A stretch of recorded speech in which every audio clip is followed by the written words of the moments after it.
वो एक कमजोर बिल्कुल ही साधारण सा लड़का था, लेकिन उसकी किस्मत उस दिन पूरी बदल गई जब दुनिया की सबसे ताकतवर एसएस रैंक की मैजिशियन ने उसे गोद लिया। उसके पास ना कोई जादू था और ना ही कोई अनुभव, सिर्फ एक चीज थी, उसकी डिटर्मिनेशन। उसके हाथ छिल जाते हैं, बदन टूट जाता है, लेकिन उसका हौसला कभी नहीं डगमगाया। दिन महीने में बदले और महीने सालों में। वो लड़का जो कभी एक भी स्पेल नहीं कर सकता था, अब एक ऐसी ताकत बन चुका था जिससे पूरी दुनिया डरती थी। यहाँ तक कि उसकी मास्टर भी नहीं, कि उसके भीतर एक ऐसी डार्क मैजिक सोई है जो पूरी दुनिया को हिला सकती है। सब कुछ शुरू होता है एक उजड़े हुए शहर से, जहाँ एक औरत एक लड़के को देखती है जिसका नाम होता है लॉयड। वो लड़का किसी अनदेखी चीज को एकटक घूरे जा रहा था और ये अभी तक साफ नहीं होता कि वो देख क्या रहा था, लेकिन उस औरत को यकीन हो जाता है कि अगर ये लड़का उसकी टीम में शामिल हो गया तो वो डीमन लॉर्ड को भी हरा सकती है। वो अपनी सारे जज्बातों को दबाकर लॉयड को गले लगा लेती है, लेकिन वो अभी भी पूरी तरह से खोया हुआ था। थोड़ी देर के बाद वो उसे अपने घर पर ले जाती है और दिखाती है कि वो अपने हाथों से फायर को समन कर सकती है।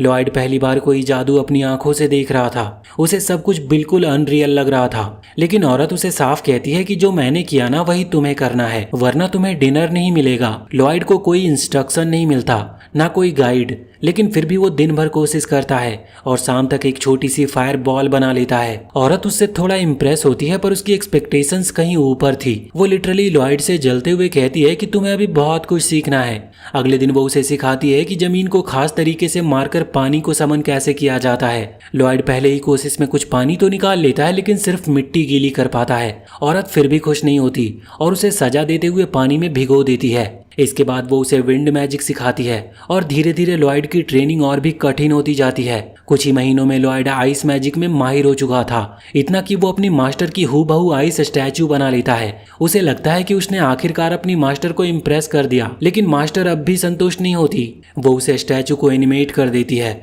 और लॉयड को पकड़ने का आदेश देती है। फिर उसका साइज बढ़ा देती है और एक झटके में उसे तोड़ भी देती है, ये दिखाने के लिए कि उनके बीच कितना बड़ा फर्क है। लॉयड ये सब देखकर और भी ज्यादा मोटिवेटेड हो गया था। एक रात मास्टर कुछ ज्यादा ही अल्कोहल पी लेती है और बीमार पड़ जाती है। लॉयड बिना घबराए उसे हीलिंग मैजिक से ठीक कर देता है, जो देखकर ये मास्टर भी चौंक जाती है। वो उसे गले लगा लेती है, लेकिन तुरंत फिर से उसे और भी कठिन मैजिक सीखने को भेज देती है। कई महीनों की ट्रेनिंग के बाद मास्टर एक दिन एक रहस्यमयी ग्रीमोरे पढ़ रही होती है और चिंतित दिख रही थी।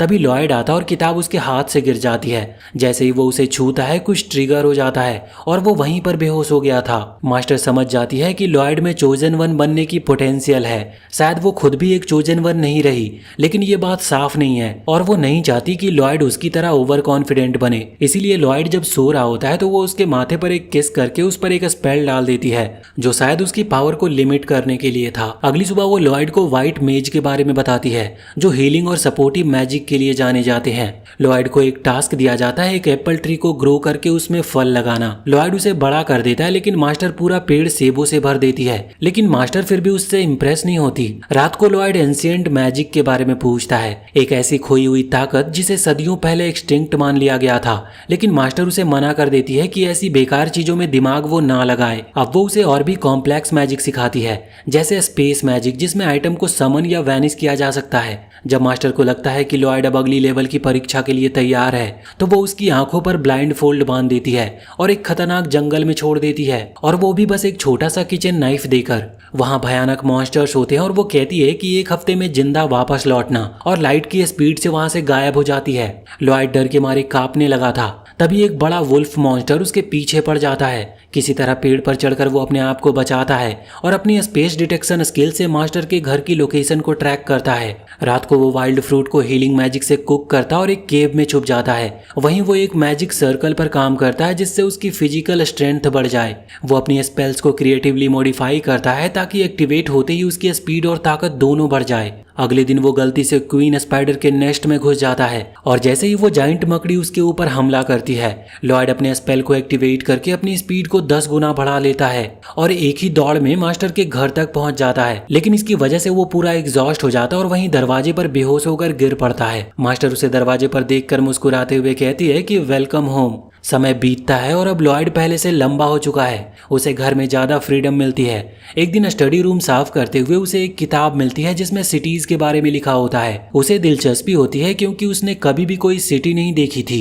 इस बीच मास्टर अपनी एक्सपेरिमेंट्स में व्यस्त रहती है और लॉयड को अपना पर्सनल अप्रेंटिस बना देती है। वो लगातार मैजिक सीखती रहती है, यहाँ तक कि कई कई दिन सो भी नहीं पाता वो। एक दिन मास्टर रोज की तरह रूफटॉप पर लॉयड से मिलने आती है, उसे फिर से कड़ी ट्रेनिंग में झोंकने के इरादे से। लेकिन इस बार लॉयड वहां पर होता ही नहीं। वो देखती है कि उसकी आखिरी किताब अभी खुली हुई है। दूसरी ओर लॉयड अब शहर में पहुंच चुका होता है और उसका ये पहली बार इतने क्राउडेड मार्केट प्लेस में आना होता है। वो इतने सारे लोगों को देखकर पूरी तरह से हैरान था। उसे अंदाजा भी नहीं था कि उसके आसपास इतनी बड़ी जिंदगी है। वो वहां पर बस एक्सप्लोर करने गया था, ना कि किसी मिशन पर।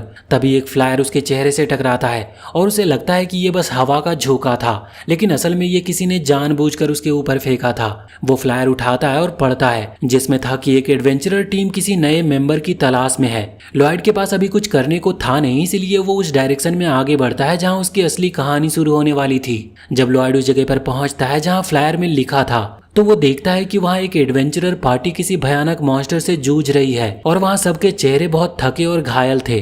टीम का लीडर एलन एक नामी हीरो था जो तुरंत अपने मेज को चिल्लाकर हीलिंग स्पेल कास्ट करने का ऑर्डर देता है। मेज कमजोर सी मुस्कान के साथ स्पेल एक्टिवेट करती है और पूरी टीम को थोड़ी राहत मिलती है। वो मॉन्स्टर अभी भी खतरा बना हुआ था। मेज एक और स्पेल डालती है, इस बार ब्लाइंडिंग स्पेल था, जिससे वो क्रिएचर कुछ पल के लिए जकड़ जाता है और एलेन इस मौके को छोड़ता नहीं। वो एक ऊंची छलांग लगाता है और अपनी तलवार घुमाता है और एक ही बार में उस मॉन्स्टर को खत्म कर देता है। चारों तरफ तालियां बजने लगती है।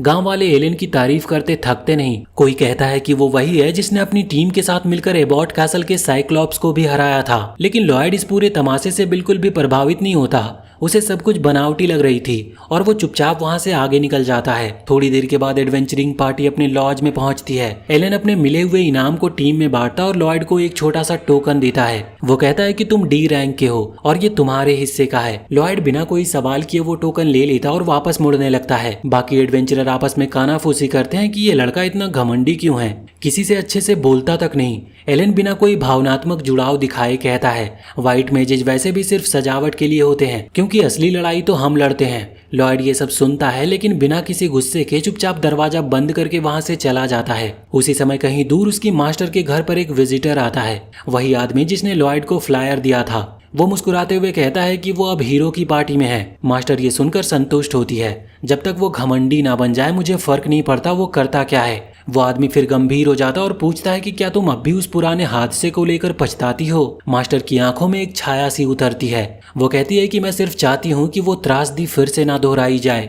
वो दोनों उस भयावह दिन को याद करते हैं जब उन्होंने डेमन लॉर्ड से लड़ाई की थी। सभी लोग मारे गए थे और तब सिबिल नाम के एक युवक ने भीड़ के बीच में एंशिएंट मैजिक का इस्तेमाल करके पूरे युद्ध भूमि को जीवन दान दिया था, और वो भी अपनी जान देकर। इस बीच एलन की पार्टी एक नई लड़ाई के लिए निकलती है। लड़ाई से पहले ही लोग तालियां बजाते हैं और वो कहते हैं कि ये पार्टी तो हर बार जीतती है। एलन बिना देर किए मॉन्स्टर को खत्म कर देता और अपनी टीम के साथ घर वापस लौटता है। सब उसके नाम के नारे लगाते हैं।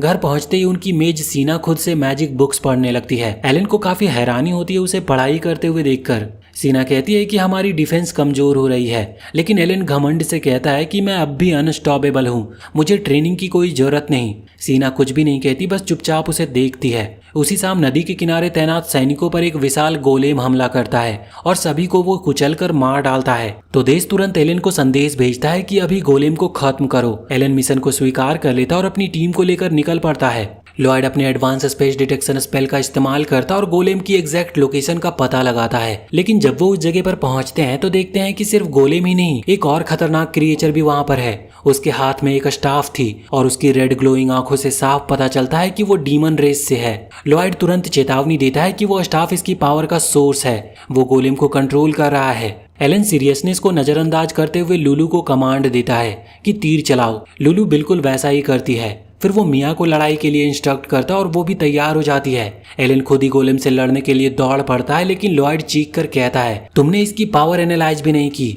और ये तो खुद की मौत को दावत देना है।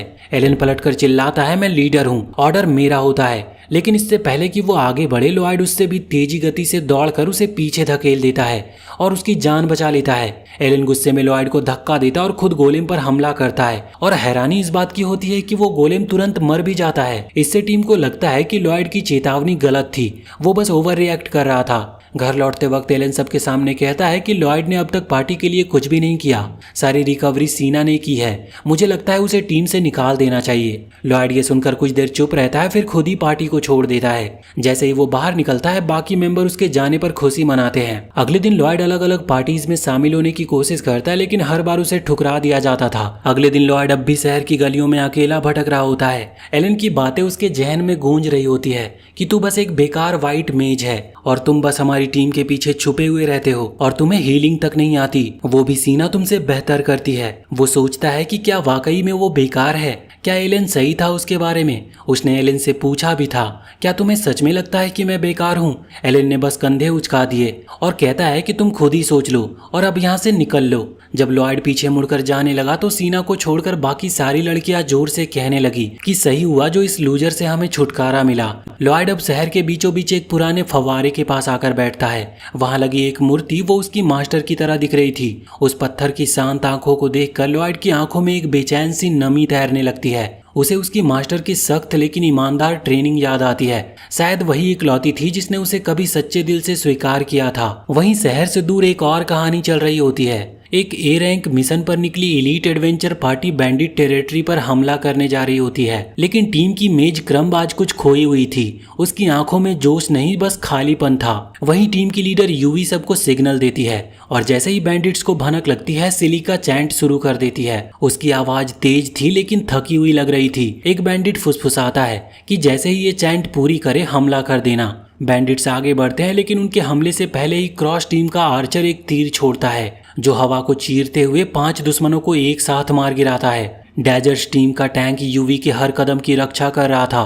क्रम जैसे तैसे एक स्पेल बोलती है जो डैजर्स की ताकत बढ़ा देता है। उसके बाद डैगर पूरे दल को धूल चढ़ा देता है। बैंडिट्स का बॉस डरकर भागने की कोशिश करता है लेकिन यूवी उसे ढूंढ लेती है और उसकी तलवार की नोक बॉस के गले पर होती है। वो कांपते हुए पूछता है कि कौन हो तुम लोग। तभी उसकी नजर यूवी के गले में पेंडेंट पर पड़ती है जो कि एक चमचमाता गोल्ड इंसिग्निया था। वो समझ जाता है कि ये एस रैंक का है और फिर उसे एहसास होता है कि ये तो पूरी टीम ही एस रैंक एडवेंचरर्स की है, जिसे एलीट लीजेंडरी भी कह सकते हैं। घबराकर वो अपना आखिरी पत्ता खेलता है। अपने स्टाफ से एक गहरी समनिंग चैंट बड़बड़ाता है जिसकी वजह से जमीन फट जाती है। एक विशाल गोलेम उठ खड़ा होता है और वो पत्थर, धातु और जादू से बना था। वो राक्षस हर एक स्पेल को नलीफाई कर देता है। क्रम्ब और सिलिका पीछे हट जाती है और क्रॉस को भी समझ आ जाता है कि तीर बेअसर होंगे। अब बस यूवी और डैगर्स ही बचे होते हैं। यूवी आगे बढ़ती है पूरे आत्मविश्वास से भरपूर और गोलेम पर पूरा जोर लगाकर वो वार करती है, लेकिन तलवार बस छिलके जितना असर कर पाती है। यूवी पीछे मुड़कर चिल्लाती है कि क्रम्ब स्ट्रेंथ बूस्ट करो, लेकिन क्रम्ब यहाँ पर एक मूर्ति बन चुका होता है। उसकी आंखों में सिर्फ भ्रम होती है। यूवी को और तेज चिल्लाना पड़ता है। वो कहती है कि अभी नहीं तो कभी नहीं। आखिरकार किसी तरह क्रम्ब जागती है और सेकी हैंड से स्पेल को कास्ट करती है। यूवी की ताकत 5 गुना बढ़ जाती है और वो चिल्लाकर एक ही वार में गोलेम को बीच से चीर देती है और यहाँ पर लड़ाई खत्म होती है। क्रम सिर झुकाए खड़ी होती है तो यूवी उसके पास आती है और पूछती है कि क्या हुआ था। क्रम टूटे हुए स्वर में जवाब देती है कि मैं अब इस टीम के लायक नहीं हूँ। वो कहती है कि क्या ये सिल्विया की वजह से है। क्रम जवाब देने ही वाली थी कि सीन फिर से लॉयड की तरफ शिफ्ट होता है। ये तीसरा दिन था और अब तक कोई भी टीम उसे स्वीकार नहीं कर पाई थी। तभी गिल्ड हॉल में एक तेज आवाज गूंजती है कि मुझे एक व्हाइट मेज चाहिए और वो भी तुरंत अभी के अभी।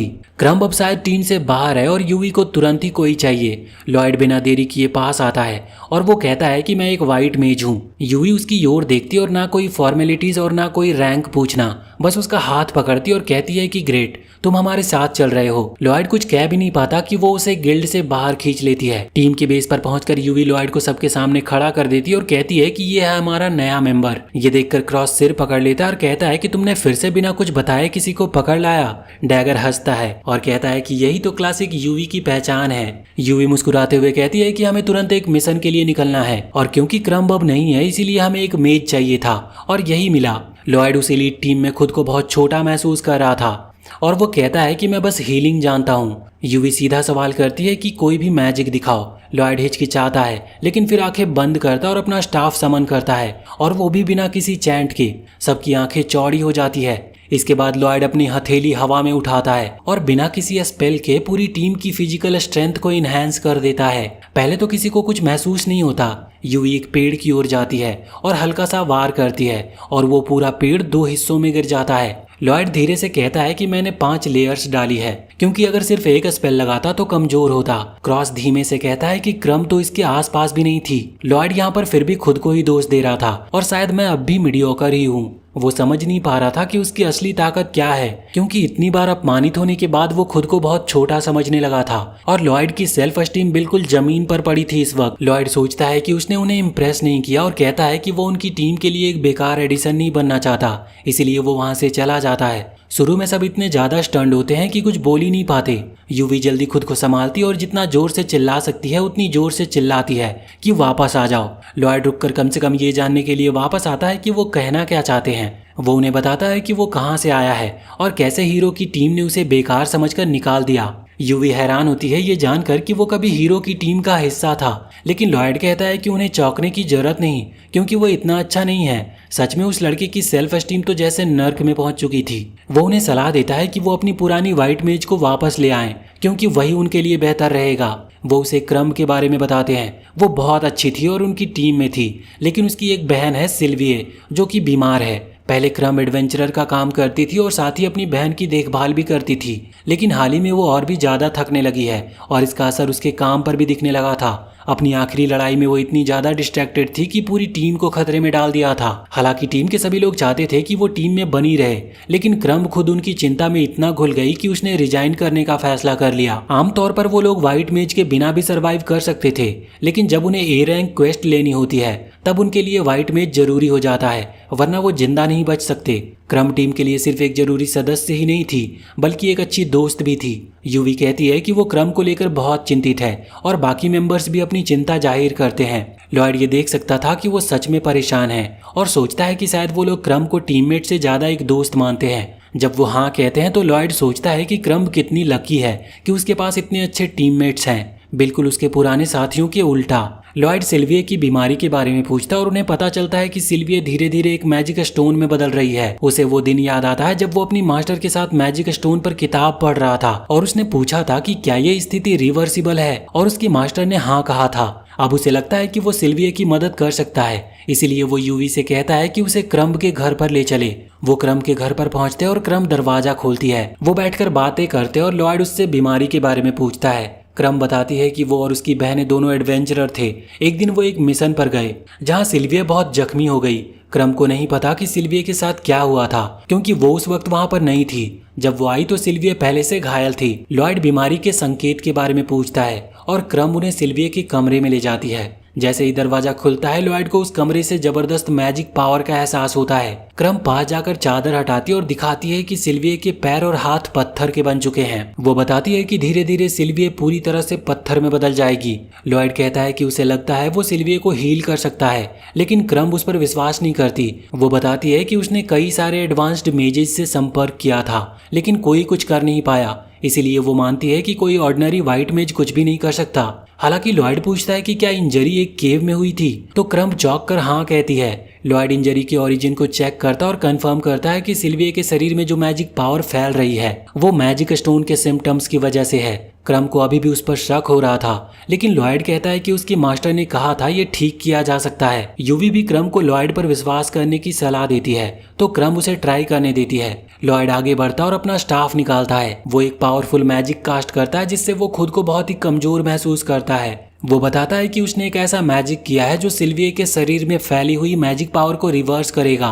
असल समस्या वही ओवरफ्लोइंग पावर की थी। अगर वो उसे कम कर सके तो हीलिंग मुमकिन है। इसके बाद वो एक हीलिंग स्पेल को कास्ट करता है। क्रम उसे आश्चर्य से देखती है और कहती है कि ये हीलिंग पावर आम नहीं है। लॉयड मानता है कि ये थोड़ा अलग है और ये बहुत ज्यादा मैजिक पावर कंज्यूम करता है, लेकिन फिर भी वो कहता है कि ये बस एक ऑर्डिनरी हीलिंग स्पेल है और स्पेल अपना जारी रखता है। यूवी क्रम से पूछती है कि उसे ये पावर कैसी लगी, और क्रम ये मानने पर मजबूर हो जाती है कि ये मैजिक बिल्कुल भी ऑर्डिनरी नहीं है। और ये बात तो और भी हैरानी वाली थी कि लॉयड एक साथ 2 अलग अलग स्पेल को कास्ट कर रहा था और फिर भी उसमें इतनी पावर और मेंटल स्ट्रेंथ है कि वो दोनों को सस्टेन कर सके। यूवी क्रम का ध्यान इस ओर दिलाती है कि सिल्विया का शरीर वापस नॉर्मल हो रहा है। क्रम दौड़कर अपनी बहन का हाथ पकड़ती है, क्योंकि सिल्विया अब धीरे धीरे नॉर्मल हो रही थी। सब लोग हैरान और बहुत खुश भी लग रहे थे। क्रम बहुत ज्यादा ग्रेटफुल थी, लेकिन बताती है कि वो अब टीम में वापस नहीं लौट पाएगी क्योंकि सिल्विया के रिकवर होते ही वो दोनों साथ में एडवेंचर पर निकलेंगे। वो बाद में सभी को ट्रीट देने का वादा करती है और लॉयड से कहती है कि अब वो निश्चिंत है कि टीम लॉयड के साथ सेफ है। लेकिन लॉयड जवाब देता है कि वो अभी टीम का हिस्सा नहीं है और क्रम ये सुनकर हैरान हो जाती है कि वो अब भी खुद पर शक कर रहा है। पार्टी डिनर के लिए बाहर जाती है और यूवी बाकियों को बताती है कि लॉयड ने क्या क्रेजी काम किया है और कैसे उसने सिल्विया को जादुई तरीके से रिकवर कर दिया। भले ही वो लॉयड की काफी तारीफ करती रहे, लॉयड अब भी यही सोचता है कि वो काफी नहीं है, जिससे यूवी उसे कहती है कि मोडेस्टी को वो छोड़ दे। वो कहती है कि लॉयड ने बहुत अच्छा काम किया है, लेकिन लॉयड अब भी मानता है कि ये कोई बड़ी बात नहीं थी। वो टीम से माफी मांगता है कि क्रम को वापस नहीं ला सका, लेकिन ये फिलहाल उनकी चिंता नहीं थी। वो पहले सेलिब्रेशन करना चाहते थे, उसके बाद आगे की सोचेंगे। वो सभी अपने फ्यूचर प्लान्स के बारे में बात कर रहे थे और लॉयड सोचता है कि हीरो की टीम ने उसके साथ कैसे फील कराया था और अब उसे कैसा महसूस हो रहा है। वो उनसे पूछता है कि क्या वो उनकी टीम में शामिल हो सकता है। सभी लोग ये सुनकर हैरान होते हैं क्योंकि पहले उसने मना कर दिया था। वो बताते हैं कि वो सभी भी उसके साथ काम करना चाहते हैं और लॉयड अब ऑफिशियल रूप से उस टीम का हिस्सा बन चुका था। और आगे कहानी में क्या होगा ये हम अगले पार्ट में देखेंगे। तो वीडियो अगर पसंद आई हो तो चैनल को सब्सक्राइब करके बेल आइकन जरूर दबा लें और कमेंट सेक्शन में हमें बताएं कि आगे हमें ये कहानी लानी चाहिए या नहीं।